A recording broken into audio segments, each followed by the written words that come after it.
O Maracanã fica ali entre a minha casa e o Flamengo.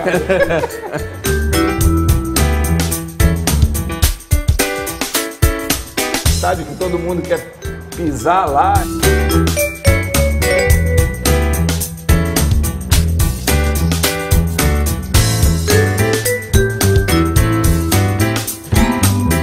Olá, está no ar o novo Maracanã. E para enriquecer definitivamente o nosso acervo, nós vamos entrevistar Arthur Antunes Coimbra, Zico, maior artilheiro da história do Maracanã, com 333 gols. Tudo bem, Zico? Tudo bem, Saf. Vamos Isso aí você não está contando o jogo das estrelas, né? Não. Eu não passei a contar. E algumas peladas que você disputou no Maracanã, né? Várias. Ao longo desses muitos anos em que você jogou futebol. Eu começo perguntando a você o seguinte: qual era a sua expectativa em relação ao Maracanã quando você ainda não conhecia o estádio? Cara, era aquela coisa da magia do futebol. Do Maracanã, ele representava o futebol do Rio de Janeiro e, por que não dizer, do Brasil, né? Porque grandes eventos eram todos realizados dentro do Maracanã. Então, a gente tinha aquela magia de um dia pisar no gramado. E aí teve aquele primeiro momento em que você pisou de verdade, ou seja, já como jogador, né? Disputando partida de campeonato na época era juvenil. Eu cheguei a jogar um jogo de exibição no dia que o Carlinhos se despediu do futebol. Teve um jogo às 5h30. 1970. Entre Flamengo e América. Um joguinho assim de 15, 20 minutos. Foi a primeira vez que eu joguei no Maracanã mesmo. Depois fui jogar em 70, um jogo Flamengo e Botafogo, do juvenil.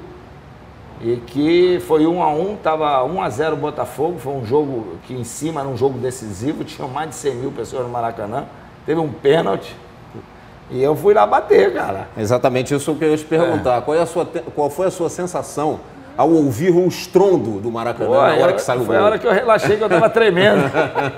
Fui lá para bater aquela torcida toda, que naquela época o pessoal já acompanhava, chegava cedo e tal. E por ser um jogo decisivo, todo mundo foi para lá. Botafogo ganhando, pênalti, eu bati e fiz o gol e foi uma sensação, eu tremi, eu fiquei todo... Fui lá comemorar com a torcida, mas... O estrondo do Maracanã é assustador. É assustador, né? Aquela torcida do Flamengo ali é... Se é assustador dentro do campo, fora do campo, na arquibancada, eu imagino dentro. Mas é bom que aquilo assustava mais os adversários, né? Os caras ficavam olhando para lá, a gente só fazendo gol. Mas o fato é que você vai se tornar uma figura do Maracanã definitivamente a partir de 1974, claro, quando você se torna titular incontestável do Flamengo. Foi. O primeiro jogo do ano foi contra um time da Iugoslávia e nós ganhamos de 3-1, era o campeão de lá, eu fiz 2 gols. Então ali foi meu primeiro jogo do ano do Flamengo e a minha afirmação. E o Jobé chegou e estava eu, Dario e Doval, ele falou: o Zico é o meu titular, outra vaga vocês dois vão disputar.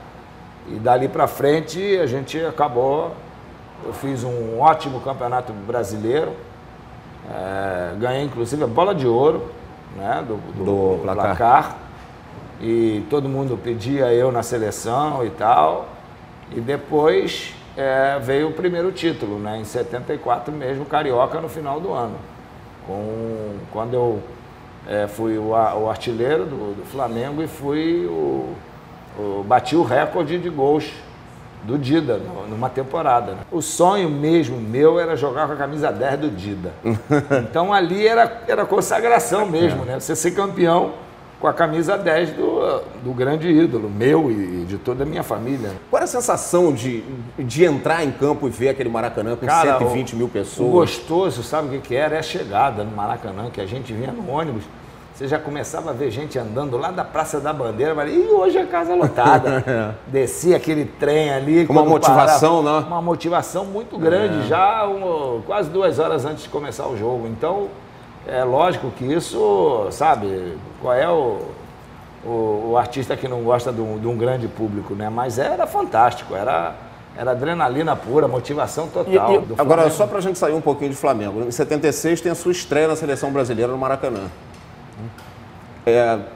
Como a sua sensação de jogar pela primeira vez com a camisa da seleção brasileira no Maracanã? Cara, é possível explicar isso? Você me ajuda isso? aí, qual é o jogo, que eu não lembro. Brasil-Uruguai. Brasil-Uruguai foi, acho que foi 2-1 para nós. Exato.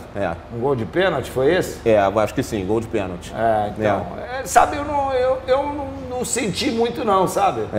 Essa coisa. Tanto é que eu nem me recordo direito qual foi o... Porque esse jogo você já era meio rato de Maracanã, né? Exatamente, por isso. Então a preocupação na seleção foi mais o Montevidéu, o primeiro jogo, né?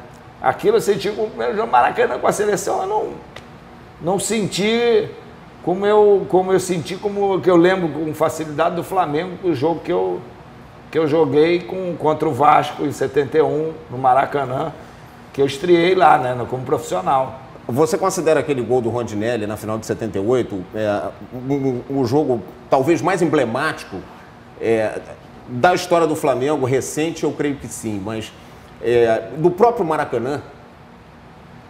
Cara, é o gol que eu consigo, ao ver, me arrepiar ainda, porque eu acho que aquele gol... Mais de 30 anos depois. Toda vez que eu vejo, eu me arrepio, porque foi uma coisa assim que... foi o início de tudo ali, né? O início da grande caminhada do time, da formação, da geração nossa. O título conquistado realmente de uma forma exuberante. E eu acho que aquilo ali foi o pontapé inicial. Nós que já estamos com mais de 50, explicar aos mais jovens... O Maracanã com 150 mil pessoas, 160 mil pessoas, eles às vezes não acreditam muito nisso. Eu queria que você falasse sobre isso. Eu acredito, Como é que era no vestiário? Você ouvia o barulho no vestiário? Qual era o frisson que dava? Era uma loucura. Era dos 10 maiores públicos do Maracanã, eu acho que eu joguei mais de uns 5, pelo menos. Talvez mais. Né? Aquele jogo contra o Santos, a final de 83, que deu 155 mil pagantes, né? Aquele jogo, a gente aquecendo, no aquecimento, eu às vezes não tinha coragem de ir lá no túnel, que muita vez tá jogando juvenil, colocar a cabecinha de fora, e botar lá para ver alguma coisa. Eu preferia ficar escutando o barulho e entrar no meio sentir a emoção quando eu estava entrando para jogar mesmo, porque era realmente ensurdecedor. Tinha dias que não é brincadeira, não. Você parecia que aquele negócio entrava no teu ouvido. Canção, então, músicas que o pessoal cantava, seja a teu favor ou contra. e isso fazia tremer os mais jovens? Eu já vi nego entrar pro túnel errado, sair pelo túnel errado, entendeu? Eu já vi muito disso. Nego ficar meio dombo, olhando ali e tal, o outro chegar, já acorda aí e tal. Não é mole não, não é fácil. O Zico tem uma história muito engraçada, tem várias, mas uma história muito engraçada. O Luiz Paulo foi um ponta recuado, que jogou no Flamengo, ponta esquerda, que fazia 4-3-3. Jogou ali nos anos 70, até um bom jogador, né? E é melhor você contar. Tão bom que o Pelé disse que ele era o melhor do Brasil na época. Chegou a dizer isso. O que aconteceu é que nós jogávamos uma preliminar, e a preliminar normalmente começava às 7h15. O Flamengo normalmente não fazia preliminar. E a torcida do Flamengo chegava normalmente no segundo tempo, depois de 8 horas. Aquelas rodadas duplas no meio da semana era uma delícia. Era uma delícia. Então, não tinha quase ninguém. A gente está jogando contra o Campo Grande. Luiz Paulo não era de fazer gol e aquele pessoal da... Aí... Logo de início, o Luiz Paulo fez um gol, né? Fez um gol e quando ele abriu a boca, a perereca dele pulou e caiu.